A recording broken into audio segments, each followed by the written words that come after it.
শেখ হাসিনা আৰু তেওঁৰ ফাঁচীৰ মাজত যদি কোনোবা থিয় হৈ আছে এই মুহূৰ্তত, that is our country India.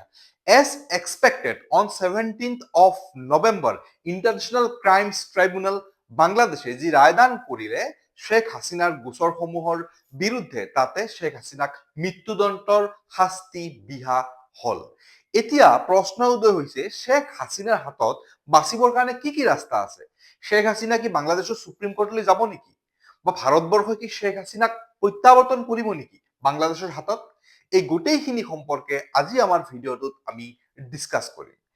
আমি প্ৰথমতে যদি চাই লওঁ, বাংলাদেশৰ যিটো ট্ৰাইব্যুনেলে শেখ হাসিনাৰ ট্ৰায়েলটো কৰিছে, that is international crimes tribunal. হাস্যকৰ কথা, যদিও নামটো বহুত ফেন্সি, ইণ্টাৰনেশ্যনেল ক্ৰাইমছ ট্ৰিব্যুনেল, কিন্তু that is not an international body.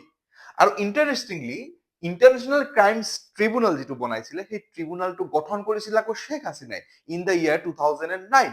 আৰু তাৰে উদ্দেশ্য আছিলে যিসমূহ 1971ত ইষ্ট পাকিস্তান ৱেষ্ট পাকিস্তানৰ পৰা ছেপাৰেট হৈ যেতিয়া বাংলাদেশ ফৰ্ম হৈছিলে, সেইখিনি সময়ত যিসকল যুদ্ধৰ ক্ষেত্ৰত যিসকল ৰাজদ্ৰোহী আছিল, সেইসকলক ট্ৰায়েল কৰিবৰ কাৰণে ইণ্টাৰনেশ্যনেল ক্ৰাইমছ ট্ৰিব্যুনেল গঠন কৰিছিলে খুদ শেখ হাসিনাই। আৰু শেখ হাসিনাক সেই ট্ৰিব্যুনেলটোৱে হাস্যকৰভাৱে মৃত্যুদণ্ডৰ আদেশ প্ৰদান কৰিলে। আৰু সেইখিনি সময়ত উপস্থিত থকা কৰ্টত উপস্থিত থকা যিসকল লোক, তেওঁলোকৰ মাজত দেখা গ'ল আনন্দ উল্লাস। এতিয়া এই ইণ্টাৰনেশ্যনেল ক্ৰাইমছ ট্ৰিব্যুনেলৰ এগেইনষ্টত শেখ হাসিনাই বাংলাদেশৰ সুপ্ৰিম কোৰ্টত যাব পাৰিবনে নাই, এইটো এটা ডাঙৰ প্ৰশ্ন। The answer is, Sheikh Hasina যাব পাৰিব। কিন্তু এই ৰায়দান প্ৰদানৰ এমাহৰ ভিতৰতে শেখ হাসিনাই বাংলাদেশৰ সুপ্ৰিম কোৰ্টত এপ্লাই কৰিব পাৰিব। ফৰ এক্সাম্পল, ইণ্ডিয়াতো যেনেকুৱা ট্ৰাইব্যুনেলছবোৰ আছে, নেশ্যনেল গ্ৰীণছ ট্ৰাইব্যুনেল, তাৰে এগেইনষ্টত সুপ্ৰিম কোৰ্টত কোনোবাই এপিল কৰিব পাৰে। কিন্তু শেখ হাসিনা সুপ্ৰিম কোৰ্টত এপিল কৰাৰ সময়ত নিজে পাৰ্চনেলি উপস্থিত থাকিব লাগিব। চ' এতিয়া আপোনালোকে ভাবি চাওক, যদি শেখ হাসিনা বাংলাদেশত গৈ উপস্থিত হয়, তেতিয়াহ'লে বাংলাদেশ পুলিচ আৰু মহম্মদ ইউনিছ বপুৰাই শেখ হাসিনাৰ কি হাল কৰিব? সেইকাৰণে শেখ হাসিনা বৰ্তমান বাংলাদেশলৈ ঘূৰি যোৱাৰ বা সুপ্ৰিম কোৰ্টত তেওঁৰ মৃত্যুদণ্ডৰ আদেশৰ এগেইনষ্টত এপিল কৰাৰ কোনো চান্স নাই। এতিয়া আৱাৰ কনচাৰ্ণ, আমি ভাৰতবৰ্ষই সেই ক্ষেত্ৰত কেনেকুৱা ধৰণৰ সাৱধানতা ল'ব বা ভাৰতবৰ্ষৰ ষ্টেণ্ড কি?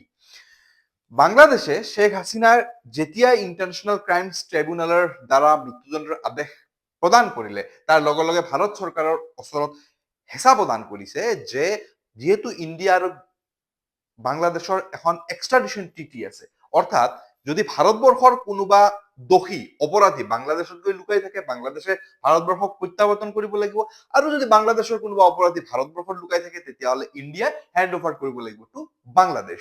চ' এতিয়া বাংলাদেশে যেনেকে বিচাৰিছে শেখ হাসিনা কি ভাৰতে এক্সট্ৰাডাইট কৰিব নেকি, প্ৰত্যাৱৰ্তন কৰিব নেকি, কি লিগেলি বাউণ্ড নেকি? ইয়াৰ এনচাৰ আকৌ এবছলিউটলি ন, বিকজ ইয়াতে এটা পইণ্ট আছে। বিকজ শেখ হাসিনা হল পলিটিকেল এছাইলাম। অৰ্থাৎ যদি কোনোবা ৰাজনৈতিকভাৱে কোনোবা যদি ব্যক্তি আহি পেলাই এছাইলাম লৈ থাকে এখন দেশত, কোনোবা দেশৰ পৰা বাহিৰ কৰি দিয়াৰ কাৰণে ৰাজনৈতিকভাৱে যদি আশ্ৰয় লৈ থাকে, তেতিয়াহ'লে যিটো এক্সট্ৰাডিশ্যন ট্ৰিটি আছে, সেই এক্সট্ৰাডিশ্যন ট্ৰিটি যিটো আছে সেইটো ইমপ্লিকেবল নহয়। That is very interesting point. For example, ইণ্ডিয়াৰ আৰু চাইনাৰ মাজত যিটো 1962 যুদ্ধ হৈছিলে, সেই যুদ্ধ কিয় হৈছিলে? তাৰে এটা মুখ্য কাৰণ আছিলে দালাই লামাক টিবেটৰ পৰা আহি পেলাই ইণ্ডিয়াত এছাইলেম লৈছিলে। আৰু চাইনাই দালাই লামাক উভতাই বিচাৰিছিলে, কিন্তু ইণ্ডিয়াই উভতাই নিদিয়াৰ কাৰণে ইণ্ডিয়া আৰু চাইনাৰ যুদ্ধৰ এটা মুখ্য কাৰণ আছিলে। চ' ইণ্ডিয়াই শেখ হাসিনাক আজিৰ তাৰিখত কোনো পধ্যে বাংলাদেশৰ হাতত গতাই দিয়াৰ কোনো চান্স নাই। এতিয়া আমি লাষ্টত ডিছকাছ কৰিম মহম্মদ ইউনুছ, যিজনে without any kind of election ৰাজপাট ভোগ কৰি আছে অলমষ্ট ফৰ লাষ্ট 1 year। তাৰে ভেলিডিটি কিমান? বা শেখ হাসিনা যে আজিৰ তাৰিখতো Sheikh Hasina elected prime minister. এতিয়া মহম্মদ ইউনুছে তেওঁৰ নিৰ্দেশ মৰ্মে ঢাকা পুলিচ কমিশনাৰৰ দ্বাৰা নিৰ্দেশ দিয়াইছে যে যদিহে 17th of November any crowd ওলাই আহে প্ৰটেষ্ট কৰিবৰ কাৰণে বা কিবা ধৰণৰ গণ্ডগোল কৰে, in that case shoot at চাইটৰ অৰ্ডাৰ দিছে। ইয়াৰ কাৰণ হৈছে শেখ হাসিনাৰ দল আওয়ামী লীগৰ কৰ্মীসকলে 13th of November যিদৰে প্ৰটেষ্ট কৰিছিলে, তাৰে এটা ডাঙৰ ভয় পাইছে মহম্মদ ইউনুছে। আৰু ইয়াৰ উপৰি আমি যদি দেখা পাওঁ ঢাকা বিশ্ববিদ্যালয়ত শ্বেখ হাছিনাৰ যিটো ট্ৰায়েল চলি আছে সেই ট্ৰায়েলটো লাইভ দেখুৱাৰ কাৰণে অলৰেডি এৰেঞ্জমেণ্ট কৰা হৈছিলে, কিন্তু তাতে ষ্টুডেণ্টছৰ সংখ্যা তেনেই কম। চ' লাহে লাহে মহম্মদ ইউনুছৰ চাপৰ্ট কি কমি আহিছে নেকি? ঢাকাৰ ৰাজপথত আমি সিদিনাখন দেখা পালো পুলিচ আৰু আৰ্মিৰ দ্বাৰা নিশ্চিদ্ৰ পহৰা ব্যৱস্থা, চ' দেট এনি কাইণ্ড অফ গণ্ডগোল হ'ব নোৱাৰে। ত' তেনে ক্ষেত্ৰত শ্বেখ হাছিনা উভতি গৈ সুপ্ৰিম কোৰ্টত এপিল কৰাটো কোনোদিনে পচিবল নহয় তেখেতৰ কাৰণে। ইণ্ডিয়াৰ যিটো ষ্টেণ্ড বাংলাদেশৰ ওপৰত, বাংলাদেশে যে ইমান বেছি কৰি আছে মহম্মদ ইউনুছৰ চৰকাৰে, সেইটো কি বহুত বেছি হৈছে নেকি? The answer is absolutely no'. Because ইণ্ডিয়াৰ যিটো foreign policy, that foreign policy looks with patience. বাংলাদেশৰ যদি আমি ইতিহাস চাওঁ, বাংলাদেশৰ ডেমক্ৰেচি কেতিয়াও ষ্টেবল নহয়। যিখন চৰকাৰে আহে তাৰ পিছত ইয়াৰ আগৰে যিখন চৰকাৰ আছিলে সেই চৰকাৰৰ যিখিনি মানুহ আছে তেওঁলোকৰ ওপৰত একশ্যন লোৱাটো, প্ৰচিকিউট কৰাটো তেনেই কমন কথা। গতিকে অনলি টাইম উইল ডিচাইড যে মহম্মদ ইউনিছ বগুড়াৰ ভৱিষ্যত কি হ'ব।